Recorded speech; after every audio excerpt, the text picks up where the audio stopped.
Welcome to the Same Side Selling Podcast. It's Ian Altman, and I'm joined by Meredith Elliott Powell. What we're talking about today is we're recording this in mid-2021, and now people are coming out of the pandemic. Things are opening up. Events are starting to happen in person. Clients are actually having meetings in person.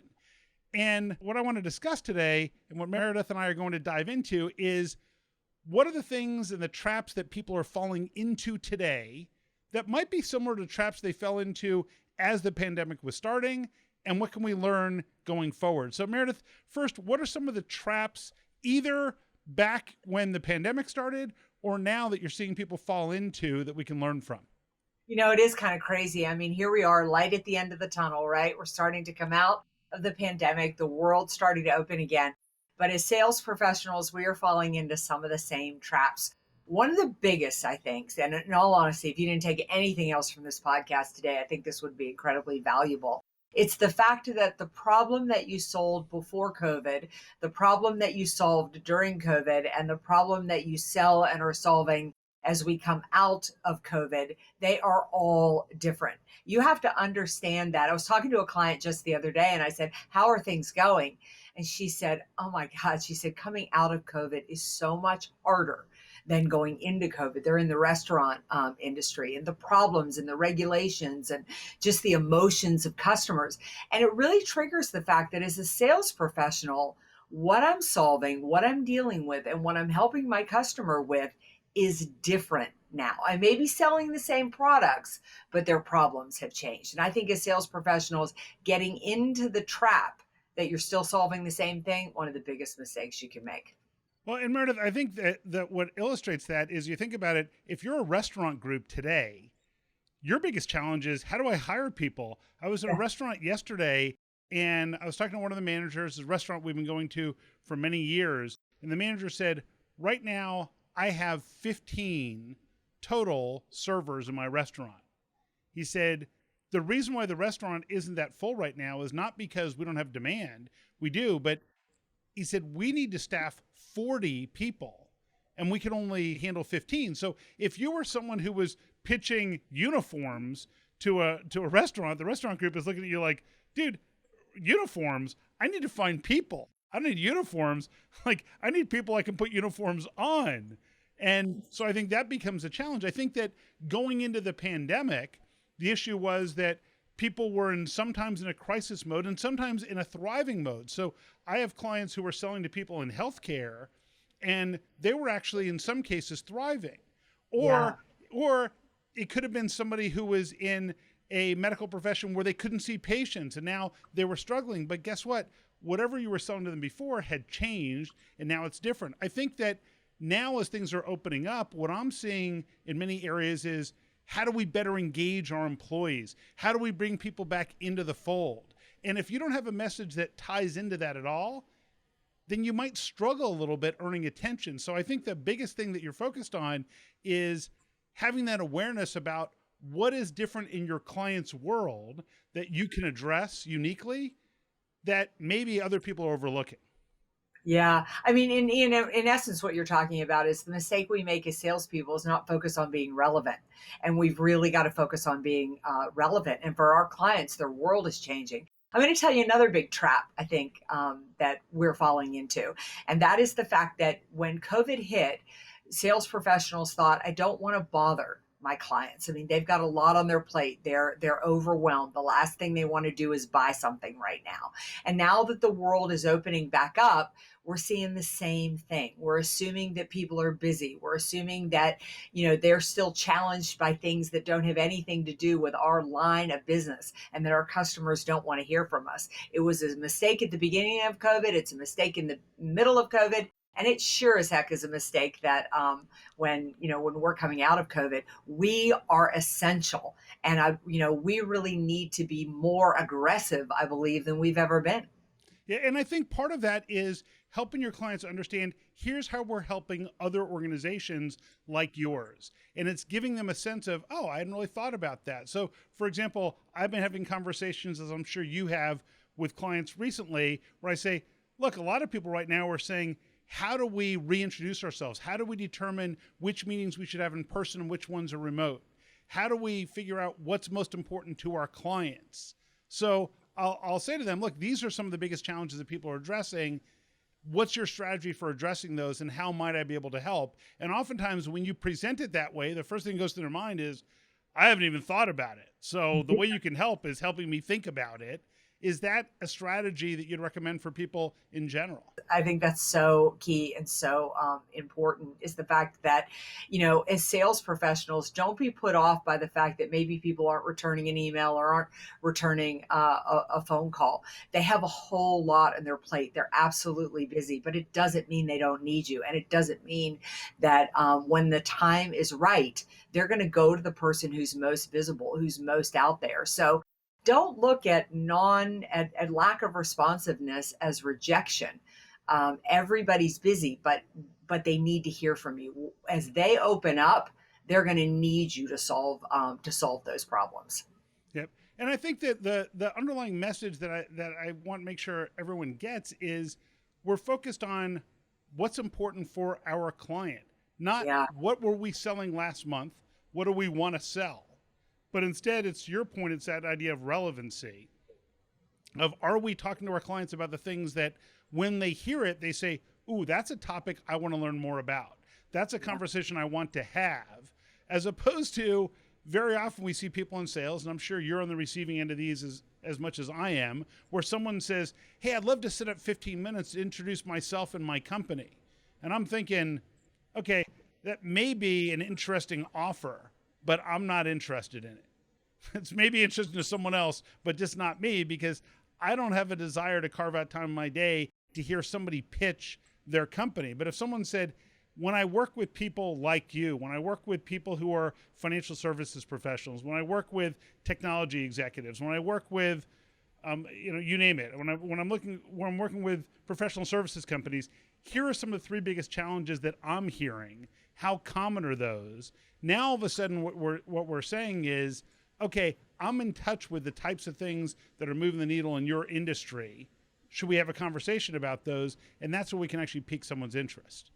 Yeah, which you really it's a segue into another great challenge or mistake we as sales professionals are making. We made it when COVID started, and we're making it now. Is the fact that it's not about you. It is not about you hitting your sales quota. It's not about you selling your product. You need to be 100% focused on the customer. You do that, the rest is going to come. But a lot of us are starting to feel pressure because as the doors are opening, as the industries are turning back on, we're like, yay, we can make up revenue from last year. I can get back on track. And all of that is true, but is still through the path of focusing 100% first on the customer and what they need.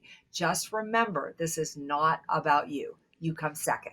The funny part about this is that when I talk to reps, what they'll say is, no, I get it. It's not about us. It's about the client. And so what they'll do is they'll say, well, so here are the three biggest challenges that people in your same position have been coming to us to address. Does one of those stand out for you? And the client says, yeah, you know what? That second one really stands out for me. And what the rep immediately does is says, oh, let me tell you about what I sell that does that. And it's like, no, you were so close. You were so close. You were almost there. You're almost there. And all you have to do is say, tell me a little bit more about that. Or tell me, why'd you pick that one? And now we're talking about what's important to them. There's plenty of time for you to talk about your stuff in terms of the solution to deliver the outcome that they need. But the mistake that unfortunately too often gets made is as soon as the client gives even the slightest inclination that says, I might be interested in what you have, they go into pitch mode. And they're like, now let me give you a demo. Let me show you this stuff. Let me give you all this extraneous information in PDF that you can read, instead of asking more about their situation and what's piqued their interest. Because once we do that, that's when we can really have a conversation about the value that we're bringing compared to what they're experiencing today. Completely. I mean, it's that whole idea of you have to build relationship and trust first is to truly understand, during COVID, after COVID, your customers can buy the product without you. There is very little we can't buy in this world while sitting at our computers and Googling. The value you bring is the relationship, the trust, and the resource and information you can provide once you have built relationship and trust. So never believe it is about you and your sales quota. All that's going to come. In fact, you'll blow by it if you start first by understanding it's not about you. And Meredith, one of the things that I get is that sometimes reps will say, well, then they asked me, they'll say, yeah, we have that second problem. How does your product solve that? And the rep says, so I had to tell them about it. No, you don't. Because if you asked me that question, I could say, you know what, Meredith, before I get into the product, I want to make sure that I fully understand what it is you're facing and whether or not it can even help. So can I ask you a few more questions to make sure that I'm not giving you information about our product if it won't help? Who's going to say no to that? Who's going to say, no, I want a demo of a product that can't help me? No one's going to say that. Because nobody really wants to sit through a demo anyhow. So you're absolutely right. But you know what, Ian, what you're saying is so key. And it reminds me so much of us doing a keynote. I mean, the thing that you learn about doing a keynote is you don't give the goods away at the beginning because nobody will stay to the end. It's the same thing in a sales conversation. The moment, if you release your solution too fast, and you haven't really done your due diligence, you don't really intimately understand how it can specifically solve their problem, you've given them the opportunity to say no, to quit listening before you ever really got into the conversation. So hold that till the end. That's what's keeping them engaged. They want to know the solution. If you give it away at the front, you've lost them. And the reality is this, is that oftentimes, until you've asked the right questions, until you've had enough discussions, you don't know what they ultimately need anyhow. So your product that you're thinking of, so let's say it's a technology company. They might have a piece of software that's $50,000. The services engagements might range between $50,000 and $1 million. And the client says, well, will your product do this? And you don't yet have enough information. And so you go in and say, well, yeah, let me show you a demo of it. And now the client's thinking, okay, that's great. And then through the course of your discussions going on, all of a sudden you realize, well, the product is just like a rounding error in comparison to what they really need. And here's the other big trap that I find is that as soon as you start talking about your product, any of your questions seem to have an ulterior motive around getting the client to buy your product. Instead of, if you continually push back and say, I don't yet know that it can help you. I want to learn a few more things, because there are 3 key elements we have to see to know that our product's the right fit, that we're the right fit between you and us. So we want to figure that out before we just pitch stuff. Is that okay? And it's refreshing for the client because they're thinking to themselves, wait, you mean you don't want to just come in and give us a demo and have a meeting and all these cliche terms that we hear? You mean you actually want to hear whether or not there's a fit first? Well, there's a novel concept. They may not even know what to do with that. That's right. There's a differentiator in the marketplace. Absolutely. Yeah. And so I think that's an element that really gets down to focusing on, as we come out of this pandemic, making sure that we're focusing on those pieces that are relevant to the client, and then remembering that it's all about the client and their needs, not about what it is that you're selling. Absolutely. Absolutely. I mean, we've got to focus our time and attention there. It's interesting. Our circumstances may change. The situations may change. There may be markets full of opportunity and those full of challenge. But the basics of how to sell, the foundational pieces really, really remain the same. Excellent. Well, let me try and do my best to give a quick 30-second recap of all the topics we talked about, and then I'll give you opportunity for rebuttal to tell me which things I missed.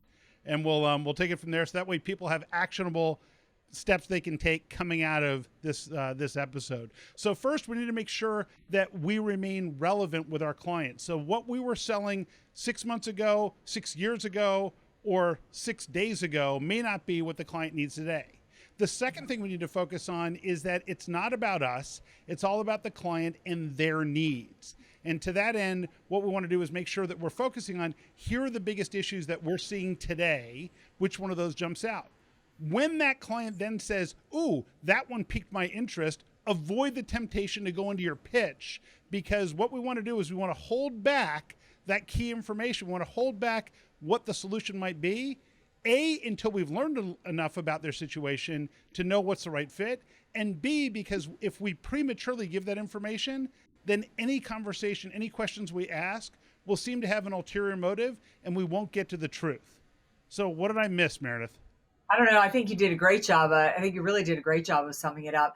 I guess the only thing that I would add is what's interesting about everything that Ian and I have talked about today is the longer that you talk to customers, the better questions you ask, the more you're going to learn. The more you learn, the more relevant you're going to be. The more relevant you are, the differentiator you're going to have in the marketplace, the better you're going to be able to provide a customized solution, and the more deals you are going to close.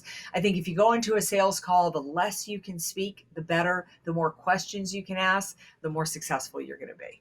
Excellent. So I encourage our audience, reach out to Meredith Elliott Powell or Ian Altman on LinkedIn. We're happy to connect with you there. In fact, if you just mention, hey, heard you on the podcast, that pretty much locks you into us accepting your invitation and connecting with you. And of course, you can visit valuespeaker.com for Meredith and samesideselling.com for me, Ian Altman. We'll see you on the next episode of the Same Side Selling Podcast. See you next time.